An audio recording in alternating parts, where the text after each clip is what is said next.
मेरी बेटी, तुम्हारे बिना तो मुझे बिल्कुल भी चैन नहीं आता है। मुझे छोड़कर तुम क्यों चली गई हो? मेरी प्यारी कार, अब तुम जल्दी से आ जाओ।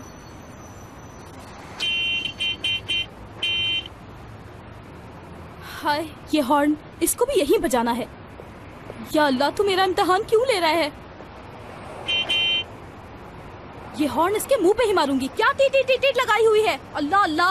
अरे करीम, तुम यहाँ क्या कर रहे हो? हाँ एपेक, तुम्हारा ड्राइवर हाजिर है। देखो, तुम्हारे लिए गाड़ी लाया हूँ मैं। आ जाओ, बैठ जाओ। तुम सुबह सुबह मेरा दिमाग क्यों खराब कर रहे हो? फिर कहोगे कि एपेक गुस्सा करती है। मैं इतनी आसानी से तुम्हारा पीछा छोड़ने वाला नहीं। मुझे इससे कोई फर्क नहीं पड़ता। तुम चाहे कुछ भी कर लो, तुम्हारे नसीब में मैं ही हूँ। करीम, तुम मेरे सब्र का इम्तिहान लेते हो। हर वक्त तुम मुझे गुस्सा दिलाते हो और मैं कुछ कर नहीं पाती। इम्तिहान है, इम्तिहान।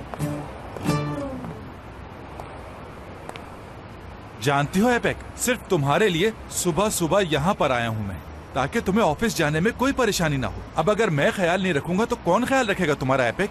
अब ये नखरे करना छोड़ दो, मुझे मुराद सर को भी लेकर जाना है। आओ एपेक।